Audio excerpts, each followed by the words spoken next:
আজকে আমি যে সাবজেক্টটা পড়াবো সেটা হচ্ছে মুখে দুর্গন্ধ, ব্যাড অর্ডার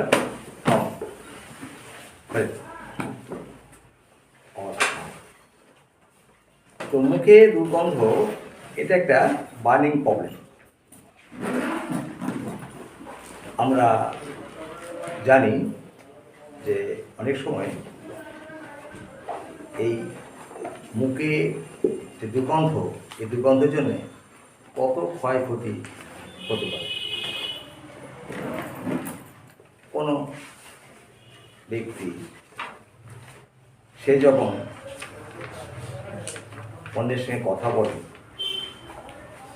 যে ব্যক্তি কথা বলছে তার মুখে যদি দুর্গন্ধ হয় তাহলে অপর ব্যক্তির অবস্থাটা কী হতে পারে কল্পনা করা যায় না। আমার বেশ মনে পড়ে ছোটোবেলায় চুল কাটতে যেতাম, তো যিনি চুল কাটতেন যে নাপিত, তার মুখে এত বাজে গন্ধ ছিল যে বাড়িতে বারবার চুল কাটার জন্য আমাকে বলা হতো, তো আমি চুল কাটতে যেতাম না, কারণ তার মুখের গন্ধটা সহ্য করতে পারতাম না। তো এই মুখের গন্ধের জন্যে কত ক্ষয়ক্ষতি যে হয়, আর যদি একটু উদাহরণ বলে দিলাম, স্বামী স্ত্রীর মধ্যে যদি কারোর মুখে দুর্গন্ধ হয় তাহলে ডিভোর্স পর্যন্ত হতে পারে। তাহলে এইরকম একটা প্রবলেম নিয়ে আজ আমরা আলোচনা করব। দুঃখের বিষয়, যার মুখে থেকে দুর্গন্ধ বার হয় অনেক সময় সে জানতে পারে না, অথচ আশেপাশে যারা থাকে, ক্লাসমেট হোক, সহকর্মী হোক, স্বামী স্ত্রী হোক, বা বাড়ির অন্যান্য সদস্য হোক, তো এইটা কিন্তু খুব বাজে অবস্থা তৈরি করে। এর ওষুধ কী হবে সেটা বলার আগে কেন মুখে গন্ধ হয় আমি সেগুলো একটু আলোচনা করি। মুখে গন্ধ হওয়ার প্রধান কারণ হলো ওরাল হাইজিন আমরা মেনটেন করি না। অর্থাৎ আমাদের মুখে দুর্গন্ধ হওয়ার প্রধানতম কারণ আমরা খাওয়ার পর মুখে বা দাঁতে খাদ্যকণা লেগে থাকে। আমরা ব্রাশ করি সাধারণত একবার, এবং সেটা অনেকেই সকালে ব্রাশ করে। এটা ঠিক নয়, অ্যাটলিস্ট দুবার দাঁত মাজা উচিত। রাত্রে তো বটে, সকালের চেয়ে অনেক বেশি ভালো রাতে দাঁত মাজা। তবে সাধারণত প্রত্যেকবার কিছু খাওয়ার পরে দাঁত মাজাটা ভালো। যদি দাঁত মাজা হয় তাহলে কিন্তু অতি সহজে আমরা মুখের গন্ধ এড়াতে পারি। তাহলে আমাদের প্রত্যেকেরই 2 থেকে 3 বার ব্রাশ করা উচিত, অর্থাৎ খাওয়ার পর ব্রাশ করা একান্ত প্রয়োজন। এখন ব্রাশ করলেও যে মুখের গন্ধ যাবে এমন নয়। ব্রাশ করলে দাঁতের ফাঁকে যে খাদ্যকণা লেগে থাকে সেগুলো কিন্তু ওই আমাদের ব্রাশ এই জায়গায় পৌঁছায়। তাহলে সেখানে কী করতে হবে? সেখানে রেশমি সুতো যদি আমরা ব্যবহার করি তাহলে কিন্তু ওই দাঁতের যে ছোট্ট খাদ্যকণা আছে সেটা কিন্তু খুব সহজে আমরা রিলিজ করতে পারি। এখন এই ছাড়া আমরা যে খাবার খাই সেগুলো কিন্তু আমাদের জিভকেও অনেক সময় জিভের একটা আস্তরণ হয়, সেটা কিন্তু খুব সহজে উঠে যায় না। আগে আমরা দেখেছি আজ থেকে 20 বছর 30 বছর 40 বছর আগে প্রত্যেকেই প্রায় জিভটা পরিষ্কার করার একটা টাং ক্লিনার ব্যবহার করত। এখন খুব বেশি দেখা যায় না, এখন সব ব্যস্ত, তাদের তারা এগুলো মেনটেন করা। টাং ক্লিনার এখানে ব্যবহার করা একান্ত প্রয়োজন। এটাও আমাদের দিনে 2 বার 3 বার ওই টাং ক্লিনার দিয়ে মুখের যে খাদ্যতা থাকে টাঙের উপরে সেগুলো পরিষ্কার করা দেখা যায়। অনেক সময় ডায়রিয়া নামক একটা রোগ হয়, বাড়িতে ক্ষত তৈরি হয়, সেই ক্ষত তৈরি অনেক সময় ফুল জল, এই ফুল থেকে কিন্তু মুখে দুর্গন্ধ হবে। তাহলে এই যে লোকাল কজগুলো না, এই কজগুলো হারিয়ে করতে হবে, আমারই মুখে দুর্গন্ধ শুরু করা যাবে। এখন এ তো গেল লোকাল কিছু কজ, আরও অনেক কারণ আছে মুখে দুর্গন্ধ হওয়ার। তো সেগুলো কি, যদি কোনো ব্যক্তি কোনো বড় কোনো রোগের শিকার হয়, এখন ডায়াবেটিস, ক্যান্সার, থাইরয়েডিজম, এই ধরনের কোনো রোগে আক্রান্ত হয়, তাহলে সেই ব্যক্তি ইনফেকশন পাওয়া অনেকটাই কমে যায়। ফলে তার মুখে স্যালাইভা সিক্রেশন হয় না, এই জন্যে তার মুখে দুর্গন্ধ। অনেক অনেক রোগ আছে যে রোগটা জন্যে অ্যালোপ্যাথ ট্রিটমেন্ট করা হয়, সেই রোগের ট্রিটমেন্ট করার জন্যে অনেক সময় দেখা যাচ্ছে সেই ওষুধ থেকেও কিন্তু অনেক সময় আমরা দেখেছি যে সকালে খুব বেশি কারণটা কি, যদি আমাদের স্যালাইভা যদি প্রেজেন্ট থাকে তাহলে মুখে দুর্গন্ধ হওয়ার সম্ভাবনা কম থাকে। যেহেতু রাত্রে আমাদের খাওয়ার পরে আমরা ঘুমিয়ে পড়ি, পরে মুখে স্যালাইভা সেই মতো আসে না, যদি স্যালাইভা না আসে তাহলে সহজে মুখে দুর্গন্ধ হবে। আমরা দেখেছি যারা ইসলাম ধর্মাবলম্বী তারা রোজা করে, রোজা করার সময় তারা উপোস করে, মানে সমস্যা তারা কিছু খায় না, এমনকি জল পর্যন্ত তার স্পর্শ করে। এমন অবস্থায় তাদের জীব শুকনো হয়ে যায়। সেক্ষেত্রে যে সমস্ত জীবাণুগুলো দুর্গন্ধ সৃষ্টি করে সেগুলো প্রয়োজন অতি সহজেই ওদের এই দুর্গন্ধ দূর করা আমাদের দরকার। আমাদের এই দুর্গন্ধ দূর করতে হলে যে সমস্ত খাবারগুলো আগে কারণগুলো যেগুলো বলেছি সেগুলো তো কীভাবে নির্মূল করতে হয় প্রত্যেকে সে জানে। এখন যেসব খাবারগুলো আমরা খাই সেগুলোকে খুব ভালো করে চিবুতে হবে এবং বারে বারে খেতে হবে, কম পরিমাণে বারে বারে খেতে হবে। বিশেষত শসা, গাজর, যেগুলো চিবিয়ে খাওয়া যায় সেই সমস্ত খাবারগুলো যদি আমরা খাই তাহলে এই সমস্ত খাবারগুলো কিন্তু আমাদের মুখে লালা উৎপাদন করতে বা স্যালাইভেশন করতে খুব সাহায্য করে। এগুলো খাওয়া দরকার আছে। গাজর ইত্যাদি যে সমস্ত খাবারগুলো চিবিয়ে অনেকক্ষণ খাওয়া যায় সেগুলো আমাদের খেতে হবে, তাহলে কিন্তু আমরা এই মুখে গন্ধ থেকে অনেক সময় রেহাই পেতে পারি। আর অনেক সময় আমরা কম জল খাই, জলও কিন্তু খুব বেশি কম যদি আমরা খাই তাহলেও কিন্তু মুখে দুর্গন্ধ করে। তাই জল খাওয়া দরকার। জল খাওয়া মানে 9 মাসের সমস্যা নয়, বারে বারে একটু একটু করে জল খাওয়া দরকার। তাহলে আমাদের মুখটা অনেক সময় ভিজে থাকলে কিন্তু আমাদের মুখে দুর্গন্ধ হবে। আমরা মিষ্টি জাতীয় কোনো খাবার সাধারণত খাবো না, খেলেও সঙ্গে সঙ্গে দাঁত লাগে।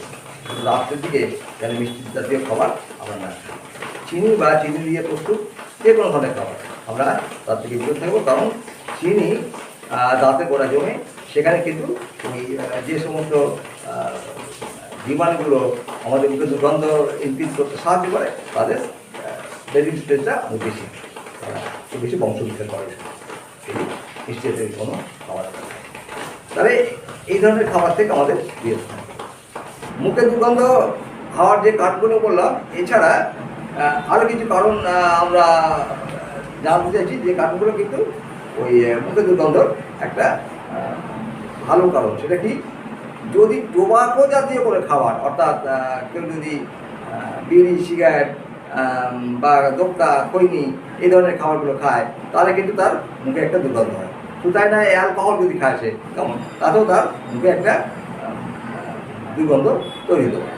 এছাড়া পেঁয়াজ, রসুন এই ধরনের খাবারগুলো যদি কেউ খায় তাহলে কিন্তু তার মুখে দুর্গন্ধ থাকবে।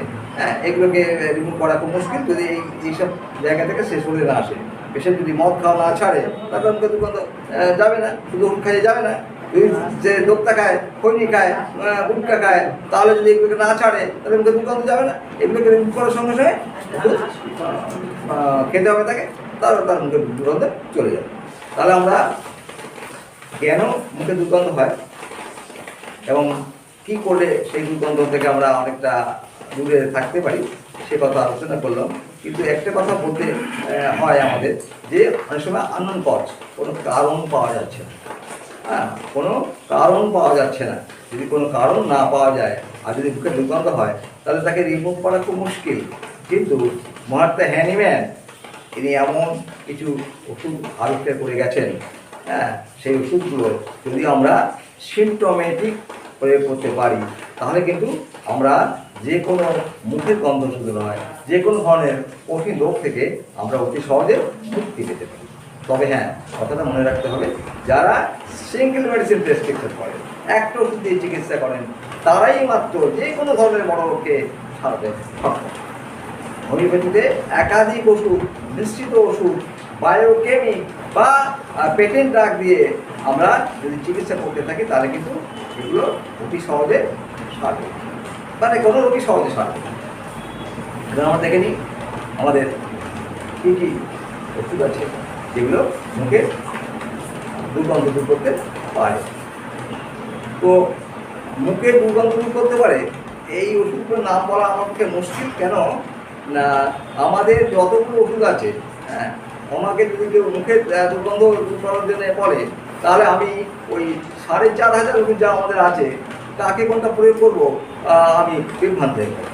কারণ সঠিক কারণ এবং সঠিক সিমটম মিলিয়ে যদি আমরা হোমিওপ্যাথি ওষুধ প্রয়োগ না করি তাহলে কিন্তু মুখের গন্ধ শুধু নয়, কোনো রোগই সারবে না। তাই আমি প্রধান কয়েকটা ওষুধের উদাহরণ দিচ্ছি মাত্র, প্রধান কয়েকটা ওষুধ নিয়ে আলোচনা করছি মাত্র। অ্যাকচুয়াল সিমটমোলজি মেনে আমরা যার যে ওষুধ লাগবে সেই ওষুধটা নির্বাচন করে যদি আমরা যথার্থ ওষুধ প্রয়োগ করতে পারি, হোমিওপ্যাথি ওষুধ প্রয়োগ করতে পারি, তবেই কিন্তু মুখের দুর্গন্ধ দূর হবে, কেমন অন্যথায় হবে না। আমি প্রধান কয়েকটা ওষুধ যেগুলো খুব সচরাচর ব্যবহার করা হয় মুখের দুর্গন্ধের জন্য, সেই সমস্ত ওষুধের কিছু সিমটম আলোচনা করছি। তবে যদি প্রকৃতপক্ষে কেউ মুখের দুর্গন্ধ দূর করতে চান তাহলে সেক্ষেত্রে ভালো কোনো হোমিওপ্যাথি চিকিৎসক যিনি একক ঔষধের সাহায্যে চিকিৎসা করে থাকেন তার শরণাপন্ন হতে হবে। আদারওয়াইজ কিন্তু এটা সারবে না। কারণ হচ্ছে আমাদের ওই যে কটা ওষুধ আমি হয়তো 5, 7, 8, 10টা ওষুধ দিয়ে আলোচনা করবো, সেই 8, 10টা ওষুধ দিয়ে কিন্তু ওই মুখের দুর্গন্ধে কেন কোনো রোগী 8, 10টা ওষুধ দিয়ে সারানো সম্ভব না। তাই আমি আমার রোগীদের বা যারা দর্শক ইত্যাদি এই ভিডিও দেখছেন তাদের প্রত্যেকেই বলবো যে তারা কিন্তু এই রোগের চিকিৎসা করতে কোনো ভালো হোমিওপ্যাথি চিকিৎসকের কাছে যান। তারা ওই বিশ্ববিদ্যালয়ের MD ডিগ্রিধারী হোক আর পাড়ার কোনো এক ব্যক্তি যিনি অনেক পড়াশোনা করে চিকিৎসা করেন, হ্যাঁ, যিনি একক ওষুধের সাহায্যে চিকিৎসা করেন, শুধু সেই ব্যক্তির কাছে যেতে হবে যিনি একক ওষুধের সাহায্যে চিকিৎসা করেন। আশা করব তিনি ঠিক করতে পারবেন। তো এখন মুখে দুর্গন্ধের সবচেয়ে ভালো ওষুধের নাম বলতে গিয়ে আমি আর্সেনিকের নাম আগে বলি, যেহেতু এটা এ দিয়ে লেখা হয়েছে। তো আর্সেনিক অ্যালবাম কিন্তু মুখের দুর্গন্ধের খুব ভালো ওষুধ। কি সিমটম থাকতে হবে? আর্সেনিক অ্যালবামের সিমটম তার মুখের দুর্গন্ধটা বৃদ্ধি পাবে ঠিক রাত্রের দিকে, সেটা রাত 12 থেকে 2 পর্যন্ত। আমরা জানি যে ওই সময় আর্সেনিক অ্যালবামে সমস্ত রোগের বৃদ্ধি ঘটে, তাহলে তার মুখে দুর্গন্ধ বৃদ্ধি পাবে। হ্যাঁ, তো এটা হলো তার মাড়ি রোগ থাকতে পারে, সেখান থেকে অতি সহজে ব্লিডিং। তার দাঁতে রোগ থাকতে পারে, যেমন তার জিভে কোনো রকম ক্ষত তৈরি হয়েছে, তার টনসিলাইটিস হচ্ছে। এইসব পজিশন বা কোনো বাজে রোগের সে শিকার, তো সেই সমস্ত ক্ষেত্রে কিন্তু আর্সেনিক অ্যালবাম খুব ভালো কাজ করে যদি আমরা দেখি যে তার ওই মধ্যরাত্রে বা মধ্যদিনে তার রোগের বৃদ্ধি ঘটে, অর্থাৎ ওই সময় তার ওই কী বলে মুখের দুর্গন্ধ বৃদ্ধি হয়। এবং সে যদি চিনি পেশেন্ট হয়, সে যদি ছটফট করে কোনো রোগের জন্যে, কোনো কারণে, তো সে যদি মৃত্যু ভয় পায়, এই ধরনের রোগী আমরা যদি পাই, তাহলে তাকে কিন্তু আমরা ওই কী বলে আর্সেনিক অ্যালবাম প্রয়োগ করবো। তার ওই কী বলে মুখের দুর্গন্ধ যাবে এবং তার ফিজিক্যালি আর অন্যান্য যে সমস্ত অসুস্থতা আছে, যে সমস্ত কষ্ট আছে, সেখানে সেই কষ্টগুলো তার রিমুভ হয়ে যাবে। যদি নাকি সিমটম আরও আর্সেনিকের যেসব সিমটমগুলো আছে সেগুলো একটু দেখে নিতে হবে, প্রয়োগ করলে তার মুখের দুর্গন্ধ চলবে। এখন আমরা আসি মুখের দুর্গন্ধের রাজা, যেটা শুধু মুখের দুর্গন্ধ না, এর কোথাও দুর্গন্ধ নেই। নিঃশ্বাস প্রশ্বাস থেকে আরম্ভ করে, ইচ্ছা পায়খানা থেকে আরম্ভ করে সব জায়গাতেই দুর্গন্ধ আছে। এমন একটা ওষুধ আমরা আলোচনা করি, সেটা হচ্ছে মার্কিউরিয়াস সলিবল বা মার্কিউরিয়াস। মার্কিউরিয়াস সলিবল মানে মার্কিউরিয়াস যে কোনো ধরনের ওষুধ, মানে মার্কিউরিয়াসের তো অনেকগুলো ভাই, ওরা মার্চর, মার্সর ইত্যাদি। তো যে কোনো ওষুধ যদি মার্কিউরিয়াসের হয়, এদের কি সিমটম থাকবে? মধ্যে প্রচণ্ড দুর্গন্ধ, প্রচণ্ড স্যালিভেশন, প্রচণ্ড পিপাসা, প্রচণ্ড ঘাম, এবং সে ঘাম পর্যন্ত দুর্গন্ধ। কেমন গায়ে তার দুর্গন্ধ, সে মাংস খেতে চায় না। কেমন তার মুখে প্রচুর লালা জমে। কেমন মুখে আপনি রাত্রে শোয়ার পরে তার মুখ দিয়ে লালা বা প্রচুর পরিমাণে পড়ে। তার বুদ্ধিশুদ্ধি খুব কম। কেমন এই ধরনের কোনো রুগী যদি আসে মুখে দুর্গন্ধ নিয়ে, তাহলে অন্যান্য সিমটম মিলিয়ে আমরা তাকে যদি মার্শল দিই, তাহলে কিন্তু সেই রুগীর মুখে দুর্গন্ধ চলে যাবে। আসুন আমরা এখন নাইট্রিক অ্যাসিড নামক একটা ওষুধ নিয়ে আলোচনা করি, যে নাইট্রিক অ্যাসিড মুখের দুর্গন্ধ তো বটেই, অন্যান্য দুর্গন্ধ, বিশেষত পেচ্ছাপের দুর্গন্ধ রিমুভ করতে খুবই সক্ষম।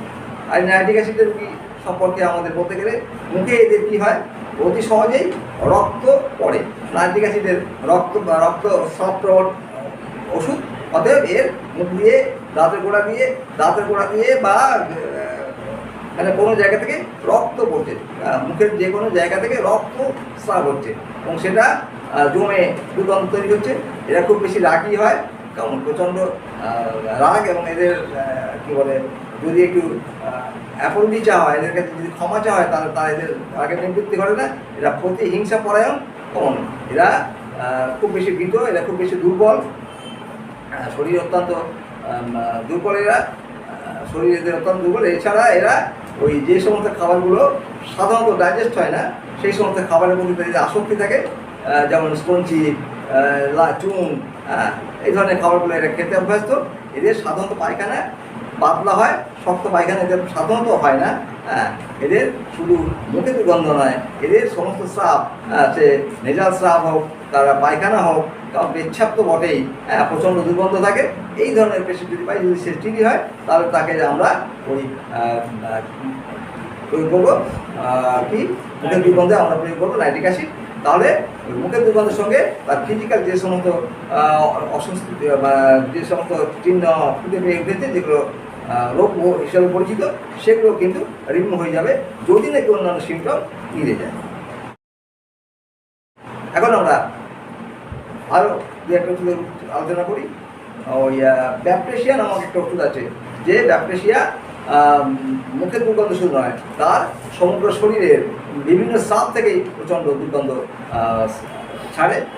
তো এটা সাধারণত এক কেসের ব্যাপটেশিয়া আমরা ব্যবহার করি। ব্যাপটেশিয়ার টাইফয়েড নামক রোগে আক্রান্ত হয় সাধারণত, এবং সে সময় তার পেচ্ছাপ, পায়খানা, ঘাম সমস্তই মানে দুর্গন্ধযুক্ত হয়, এবং সে অত্যন্ত সহজেই দুর্বল হয়ে পড়ে। এই সব লক্ষণ যদি থাকে, মানে হঠাৎ করে এই ধরনের মুখে দুর্গন্ধ তার হচ্ছে, গায়ে দুর্গন্ধ হচ্ছে, তার ঘামে দুর্গন্ধ আছে, তখন এই ধরনের জিনিসগুলো পাই আমরা, তাহলে তাকে আমরা ব্যাপটেশিয়া প্রয়োগ করব। আসুন আমরা আলোচনা করি এখন কী বলে সরাইনাম। সরাইনাম আমরা জানি গন্ধের রাজা। কেমন তো মুখে তার প্রচণ্ড দুর্গন্ধ হয়, সিমটম অন্যান্য কী থাকবে, সে অত্যন্ত চিনি পেশেন্ট, তার গভীর রাত্রে খিদে পায়। কেমন আর কী বলে, তার স্কিন ডিজিজ শরীরে থাকে, বিশেষত তার স্কিন ডিজিজগুলো শীতকালে স্প্রেড করে। এই ধরনের রুগী, এবং সে অত্যন্ত নোংরা স্বভাবের। এই সব সিমটমগুলো যেগুলো সরাই নামের সিমটম, সেই সিমটমগুলো যদি আমরা একটু ভালো করে মনে রাখতে পারি, তাহলে কিন্তু আমরা যদি রুগীটা সরাই নামের হয়, অন্যান্য সিমটম যদি করসপন্ডেন্স করে, আমরা সরাই নাম যদি প্রয়োগ করি, তাহলে অন্যান্য রোগ লক্ষণের সঙ্গে আর তার মুখের দুর্গন্ধ রিমুভ হয়ে যায়। সালফারের কথা আসে। সালফারের প্রচণ্ড গন্ধ আমাদের তার মুখে থেকে আরম্ভ করে আর সমস্ত গা পর্যন্ত তার দুর্গন্ধযুক্ত। অতএব তাকে আমরা একটু দেখে নিই সে কীরকম প্রকৃতি হবে। এদের গায়ে প্রচণ্ড কোষ পাজরা ইত্যাদি বিভিন্ন রকম স্কিন এরা আক্রান্ত হয়। এরা হট পেশেন্ট, এরা মিষ্টি খেতে খুব ভালোবাসে, কেমন, আর এরা খুব নোংরা প্রকৃতি, কেমন। এই ধরনের যদি আমরা কোনো পেশেন্টকে পাই, সেই সময় তার মুখে দুর্গন্ধ যদি থাকে, তাহলে আমরা কিন্তু তাকে সালফার করে বলে তার মুখে দুর্গন্ধ চলে যায়। আসুন আমরা আলোচনা করি ক্যালকেরিয়া কাপ। আমরা জানি ক্যালকেরিয়া কাপের রুগী অত্যন্ত মোটাসোটা হয়, তার অত্যন্ত মোটাসোটা হয়, অত্যন্ত চিনি হয়, তার প্রচণ্ড ঘাম হয়, তার পার্সিয়াল ঘাম হওয়ার সময় মাথা ঘামে বালকি ভিজে যায়, কেমন। তো বালকি সে ভূতের ভয় আছে, অন্ধকারে ভয় আছে, হ্যাঁ, তা সে কোনো টাইট পোশাক করতে পারে না, যেগুলো ক্যালকেরিয়া কাপের সাধারণ সিমটম। হ্যাঁ, সে ডিম খেতে খুব ভালোবাসে, কেমন। এগুলো যদি আমরা পেয়ে যাই, তাহলে কিন্তু মুখের দুর্গন্ধ দূর করতে আমরা সক্ষম হব যদি তাকে ক্যালকেরিয়া প্রয়োগ করি। ক্যালকেরিয়া কাপের শুধু মুখের দুর্গন্ধ নয়, অন্যান্য যেসব সিমটম করসপন্ডেন্স করে, অর্থাৎ এই টোটালিটি অফ সিমটম যেটা আমরা বলি হোমিওপ্যাথি করতে গেলে, সেটা যদি মিলে যায়, তাহলে যে কোনো ধরনের কঠিন রোগী হোক না কেন, আমরা ক্যালকেরিয়া কাপ দিয়ে তার মুখের দুর্গন্ধ দূর করার সঙ্গে সঙ্গে অন্যান্য যে সিমটমগুলো তার মধ্যে আছে, যে দুর্লক্ষণগুলো আছে, সেগুলো রিমুভ করতে সক্ষম হব, যদি নাকি সিমটমগুলো মিলে যায়, কেমন। অতএব আমি এই যে মুখের দুর্গন্ধের যে ওষুধগুলো পড়ালাম, এগুলো শুধু মুখের দুর্গন্ধ দূর করে না, মুখের দুর্গন্ধ দূর করার সঙ্গে সঙ্গে তার সার্বিক যে স্বাস্থ্যের অবনতি ঘটেছে, অর্থাৎ অন্যান্য সিমটম যেগুলো প্রবেশ করেছে, সেই সিমটমের উপরে যদি আমরা ওষুধ প্রয়োগ করি, তাহলে মুখের দুর্গন্ধ রিমুভ হওয়ার সঙ্গে সঙ্গে অন্যান্য ফিজিক্যাল বা মেন্টাল যে সমস্ত তার প্রবলেমগুলো অ্যারেঞ্জ করেছে, সেগুলো কিন্তু চলে যাবে। এটাই হচ্ছে হোমিওপ্যাথি। হ্যাঁ, সুতরাং আমি প্রত্যেকেই বলবো যে মুখের দুর্গন্ধ হওয়ার জন্য শুধু চিকিৎসা করতে যাবো না। মুখের দুর্গন্ধ একটা সিমটম মাত্র, তার আনুষঙ্গিক যে সমস্ত সিমটমগুলো আছে সেগুলো সহ তার চিকিৎসা করার প্রয়োজন আছে। অভিজ্ঞ একজন চিকিৎসক তিনি সার্বিক সিমটমের ভিত্তিতে ওষুধ প্রয়োগ করে যদি, তাহলে মুখের দুর্গন্ধ দূর হওয়ার সঙ্গে সঙ্গে তার আনুষঙ্গিক যত ডিসকমফোর্টনেস আছে সবটাই রিমুভ হয়ে যায়।